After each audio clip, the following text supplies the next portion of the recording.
الحمد لله رب العالمين، والصلاة والسلام أتمان الأكملان على سيد الأنبياء والمرسلين، سيدنا ونبينا محمد وعلى آله وأصحابه أجمعين، ومن اهتدى بهديه واستنى بسنته إلى يوم الدين. أما بعد، السلام عليكم ورحمة الله وبركاته. برادران وخواهران عزیز، بارك الله فيكم. بإذن الله سبحانه وتعالى این حلقه 19 ما از آموزش کلمه توحید لا اله الا الله محمد رسول الله، نیست معبود برحق بجز الله و محمد صلی الله علیه و سلم رسول الله هستند صحبت میکنیم. و البته الله رب العزة والجلال را حمد و ثنا و شکر ستایش میکنیم که به ما بندگانش بار دیگر توفیق داد و بار دیگر به ما فرصت داد که در این موضوع بزرگ صحبت خود را ادامه بدهیم. تا امروز ما در دو سه حلقه های گذشته در موضوع شرط و چگونگی شرط و معنای شرط و نمودهای شرط صحبت کردیم. اما در امروز من میخواهم به شما بگم که اصلا خود شرط چی معنی دارد. زیرا در دو سه حلقه وقتی که فقط شرط یا کلمه لا اله الا الله گفتیم رکن دارد، شرط دارد، اصلا شرط چیست یا که رکن چیست و فرق بین این دو شرط و رکن در کجاست؟ بارک الله فیکم. شرط با تا شرط در لغت کلمه مفرد است، به یک شرط دلالت میکند، جمع شروط است یا شرائط، شروط یا شرائط، یعنی یک کلمه میتواند که دو سه جمع داشته باشد. شرط با سکون را و فتحه، شرط با فتحه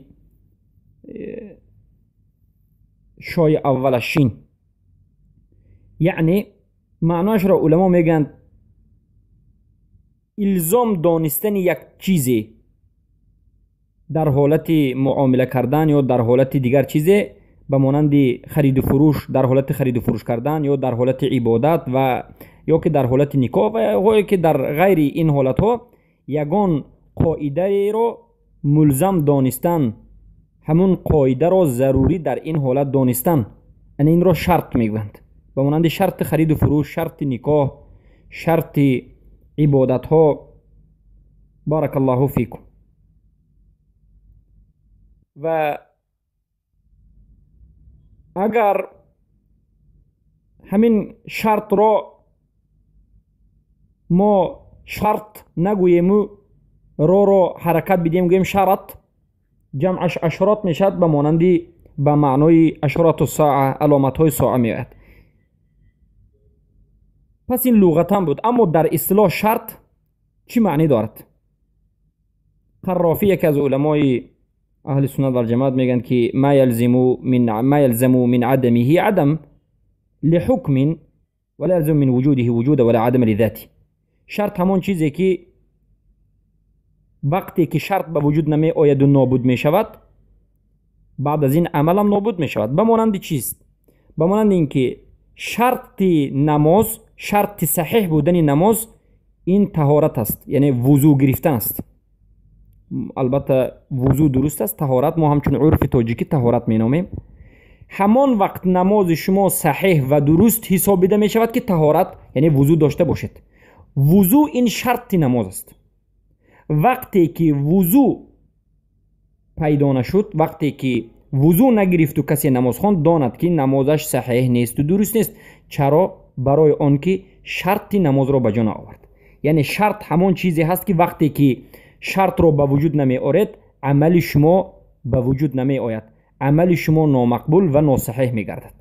به مانند این که شرط های لا اله الا الله، لا اله الا الله 7 شرط دارد. وقتی که شرط های لا اله الا الله را به جا آوردید، خود لا اله الا الله را گفتنش به شما فایده نمیدهد. خیلی که نماز به طهارت فایده ندارد، لا اله الا الله هم به طهارت فایده ندارد.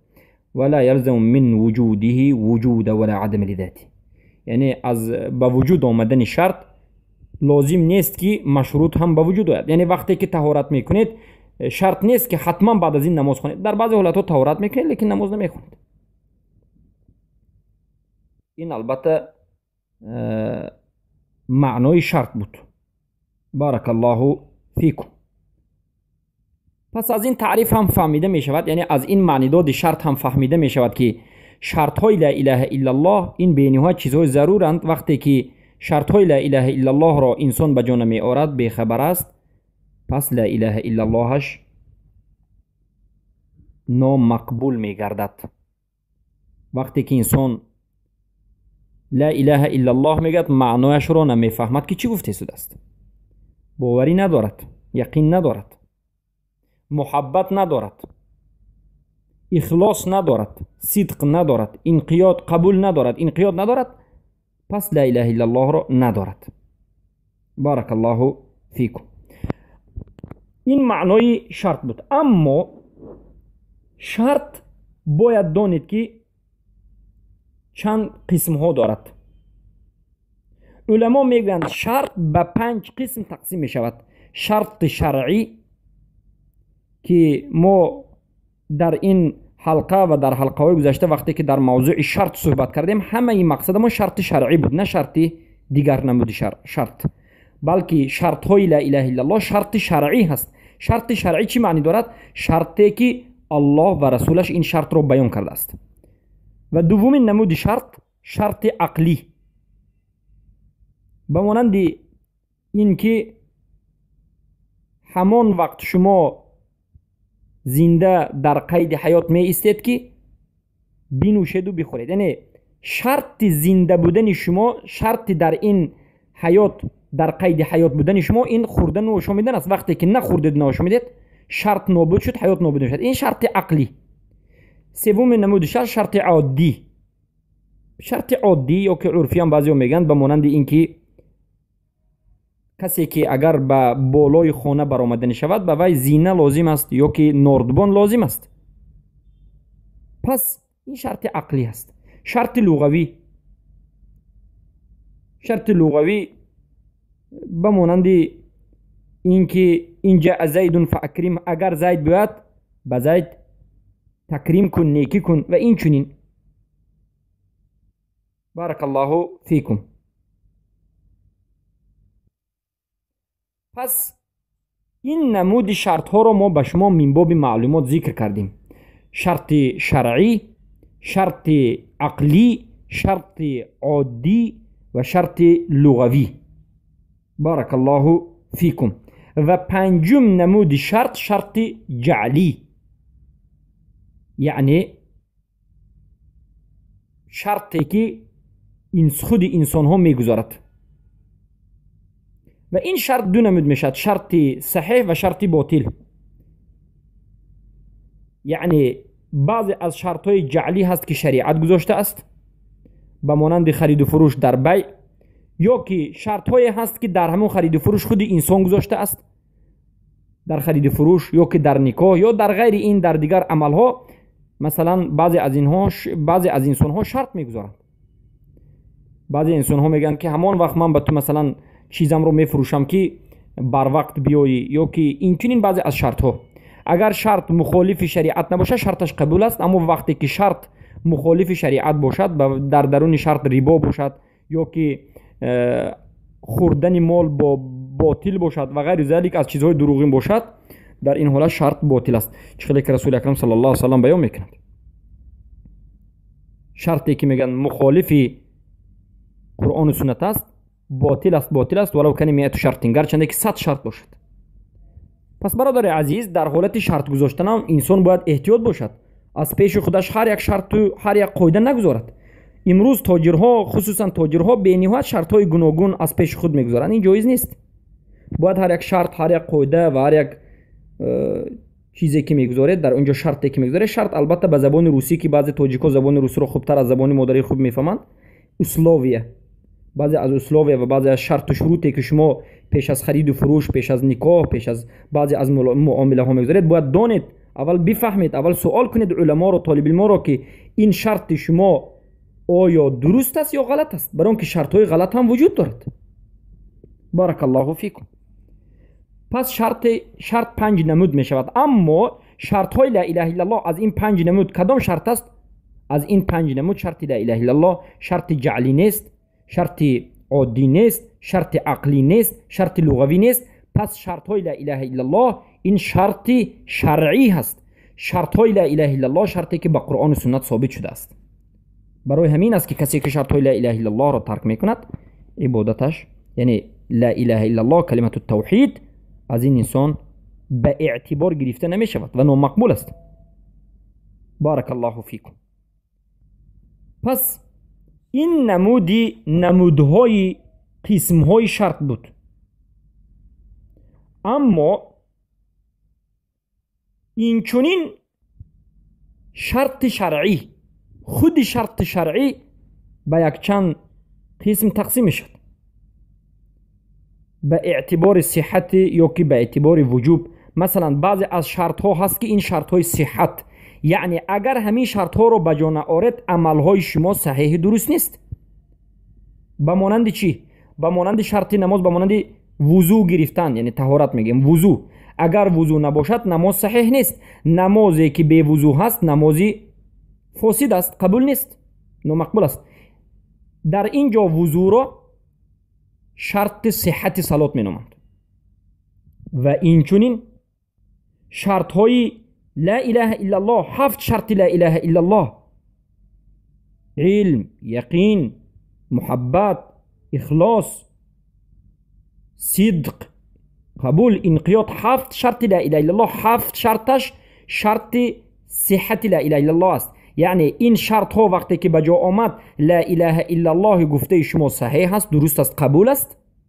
وقتی که این شرط ها همه اش یا که بعضی اش یا که یکی از درونش، یک تایش، فرق ندارد، از درون 7 تا یک تایش اگر حتی یکی از این شرط ها ترک کرده شود، دانید که شرط صحت ترک شد. یعنی این کلمه لا اله الا الله صحیح به جا نآمد. اگر شما خواهید که لا اله الا الله شما حتما صحیح باشد، قبول باشد، شما رو به جنت برد، باید و حتما و ضرور است که این 7 شرط های لا اله الا الله را، شرط های صحت را به جا برید. وقتی که یکی اش را ترک کردید دانید که کلمه لا اله الا الله صحیح نیست. بارک الله فیکم. مثال دیگر، مثلا همان وقت حج شما صحیح می شود که حاجیان عزیز و برادران گرامی شما مسلمان باشید. یعنی یک کافره اگر به حج رود آیا حجش قبول است یا نیست؟ قبول نیست. حجش اگر چنده که مثل مسلمان ها حج کند حجش صحیح نیست، درست نیست. چرا که شرط صحت حج را به جا آورده است. شرط صحت حج یعنی کدام وقت حج صحیح است؟ همون وقتی که انسان مسلمان باشد. انسان کافر باشد حجش صحیح نیست. یا که به مانند وضو برای نماز. بارک الله فیکم. و این شرط های لا اله الا الله. دومین نمود شرط وجوب،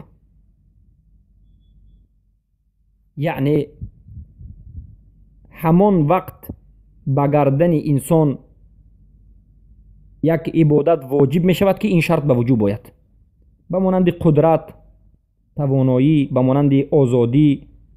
مثلا قدرت و آزادی، آزاد بودن، غلام نبودن. البته حالا غلامداری وجود ندارد، در زمان قدیم وجود.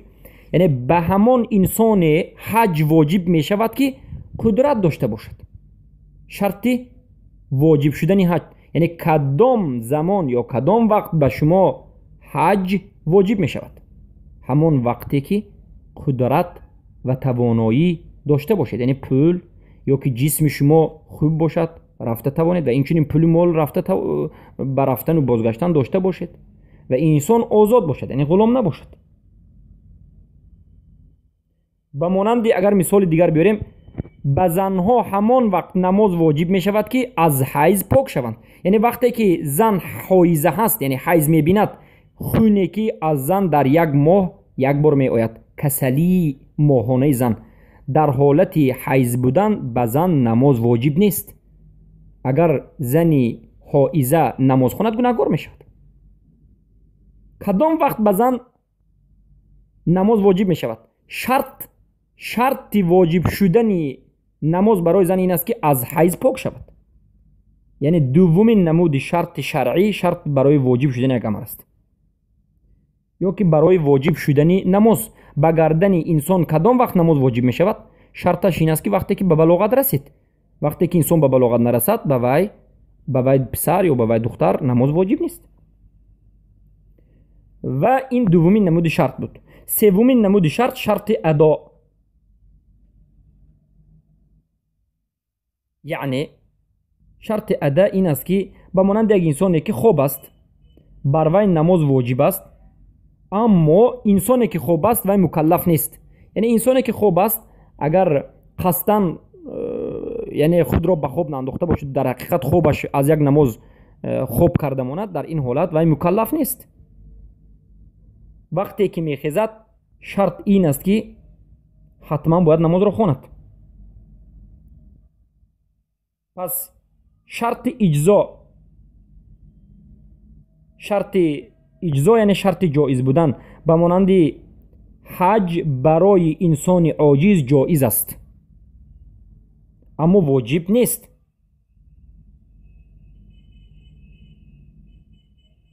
пас ин намуди шартҳои шаръӣ буд. аммо суҳбате ки мо дорем дар масъалаи ла илаҳаиллаллоҳ дар мавзӯи шарти сиҳҳат суҳбат меравад.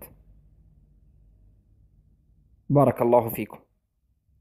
аммо баъд аз ин мавзӯи дигар ман ба шумо мехоҳам баён кунам ки рукн ва шарт аз ҳамдигар чӣ фарқ доранд. зеро дар фаҳми калимаи ла илаҳаиллаллоҳ се чиз бениҳоят зарур аст. якумин чиз фаҳмидани маънои ла илаҳаиллаллоҳ, албатта маънои саҳеҳ ва маънои дурусташ. маънои ла илаҳаиллаллоҳ гуфтем ки ла маъбуда биҳаққиниллаллоҳ, нест маъбуди барҳақ ба ҷуз аллоҳ. ва албатта мазҳабҳои ботиле ки маънои ла илаҳаиллаллоҳро дигар чиз баён мекунанд ба шумо зикр кардем. ва баъд аз ин дуввумин чизе ки зарур аст, воҷиб аст ки ба ҳар як инсон фаҳмад, рукнҳои ла илаҳаиллаллоҳ. рукни ла илаҳа illallоҳ ду ҳаст. ла илаҳа нафӣ, рад кардани тамоми маъбудони ботил,иллаллоҳ исбот кардани аллоҳ. нафӣ ва исбот, ғайри аллоҳро рад мекунед, маъбудони ботилро, ва аллоҳро исбот мекунед ки маъбуди барҳақ аст. ва севумин чиз шарт ки воҷиб аст ки бидонед, бифаҳмед ва амал бикунед. ба талаботҳои ин гуфтаҳо ҷавобгӯ бошед. аммо рукни ла илаҳаиллаллоҳ аз шарт чӣ фарқ дорад? мо мегӯем дар масъалаи рукн ва шарт ҳар дуяш як чиз аст. рукн ва шарт, инсон вақте ки рукнро ҳам тарк мекунад, шартро ҳам тарк мекунад, инсон кофир мешавад. фарқе надорад касе рукнро тарк кард ё ки шартро тарк кард, кофир аст. аммо аз як ҷиҳат аз ҳамдигар фарқ доранд. аз кадом ҷиҳат? рукн ин худи ҳамун чиз аст. рукни ла илаҳаиллаллоҳ гуфтан яъне худи ла илаҳаиллаллоҳ аст ки аз ла илаҳаиллаллоҳ ҷидо кардан номумкин аст. шарт гуфтан ин берун аз ла илаҳаиллаллоҳ аст. маънои ла илаҳаиллаллоҳ муқтазои ла илаҳаиллаллоҳ аст, талаботҳои ла илаҳаиллаллоҳ аст. агар ба мисоли дигар бифаҳмонем, рукни намоз ва шарти намоз аз ҳамдигар чӣ хел фарқ мекунем? рукни намоз ба монанди саҷда кардан дар намоз, рукӯ, қиём, инҳоро рукни намоз гуфта мешавад. яъне чизҳое ки худи намоз, қиём ин худи намоз аст, рукӯ аз худи намоз аст, саҷда аз худи намоз аст. аз намоз ҷудо карданаш номумкин аст, дар даруни намоз аст ва ин аз намоз аст. ва тарки рукн ҳам яъне тарк кардани саҷда, рукӯ, қиём намози шумо беузр агар бошад ботил мешавад, аммо дар ҳолати узр боқӣ надорад ки инсон тарк кунад. масалан касе мариз бошад, касе касал бошад, қиём карда рост истода натавонад, рукӯ карда натавонад, суҷуд карда натавонад, дар ин ҳолат ҷоиз аст ки нишаста хонад ё ишора кунад. аммо дар ҳолате ки метавонад тарк кунад, дар ҳолати тавоноӣ ва қудрат доштан ин амалҳоро тарк кунад, намозаш ботил аст. яъне рукни намоз ин аз худи намоз аст. аммо шарти намоз ин таҳорат берун аз намоз аст, ба намоз ба амалҳои дуруни намоз дахле надорад. аммо агар таҳоратро ҳам тарк кунед намоз фосид аст, рукнро ҳам тарк кунед беузр نماز فاسد است. این چنین رکن های لا اله الا الله از خود لا اله الا الله، از درون لا اله الا الله است، امکان جدا کردن نیست. شرط های لا اله الا الله بیرون از لا اله الا الله است، جدا کردن امکان دارد. اما رکن را یا ترک کنید یا که شرط را ترک کنید، هر دوشم یک حکم دارد که این کفر است. بارک الله فیکم. پس این بود حلقه آخرین در مسئله بیان شرط ها، یعنی در مسئله بیان شرط های لا اله الا الله. یعنی با همین به شما معلوم میگردد که یعنی شرط چی معنی دارد، شرط های فاسد و شرط های صحیح و بنهایت سخن های زیاده در مسئله شرط های لا اله الا الله به شما بیان گشت. پس برادران و خواهران عزیز، بارک الله فیکم، این حلقه را با همین مقدار به پایان میرسانیم و به شما خبر میدهیم که لا اله الا الله همان وقت معتبر است